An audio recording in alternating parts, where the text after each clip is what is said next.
Hello，你好，我係 Ernest，係 Financial Partners 嘅大中華區董事。咁今日恒生指數收報呢個18491，跌咗呢個326點嘅。而國企指數收報9957，亦都跌咗2.65% 度嘅。咁啊，今日成交529億，期指臨尾收都係低水，報18433。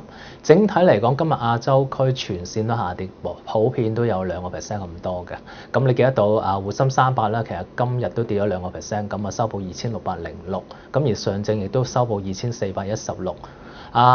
全星期嚟講咧，其實港股都幾跟國內，你記得到，因為今個星期國內都做得即係唔係咁理想，滬深300指數跌咗3.3%，而上證亦都跌咗2.6%。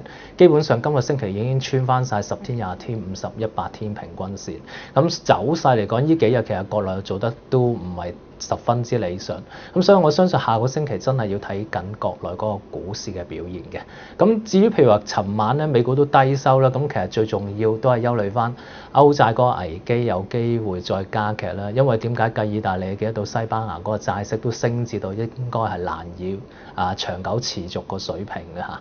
咁加上譬如話大家憂慮嗰個環球經濟前景唔係咁明朗，個經濟仍然都會向下走啦嚇。咁基本上今日港股一開都係打嘅，一開始就穿咗呢個50天線，大約喺呢個18757點嗰度。咁你見得到一開都即係18561啦嚇。基本上嚟講，全日差唔多都係18500樓下，收亦都係收喺18491嘅。咁今日你記得到啦嚇，歐債影響最重要就係一啲嘅國際金融股啦嚇。你記得到匯豐亦都係即係穿咗呢個60蚊啦，報呢個59個2毫半。基本上嚟講，亦都試緊呢個保力加通道底部58個9毫半呢個位嘅嚇。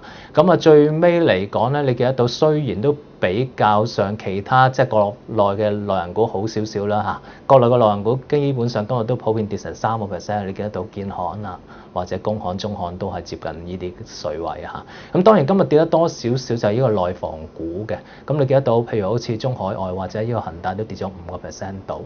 咁最重要原因都係啦，大家知道雖然有一啲嘅微調啦嚇，但係始終嚟講內房裏邊嚟講咧，今年仍然都係會打壓嘅。咁尤其是你記得到年尾啦嚇，萬科亦都譬如話你見到部分樓盤咧，亦都劈價講緊成即係15%咁多㗎。咁就如果你問我總體嚟講咧，下個星期大家留意啦，始終穿咗50天呢個支持啦嚇，嗰個平均線。咁後市應該先反覆咧尋底嘅。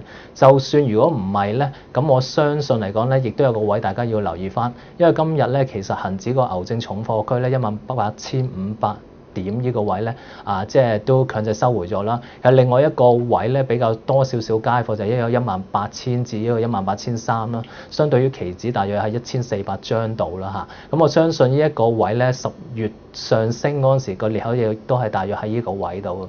咁我相信呢個位應該有少少拉鋸啦嚇。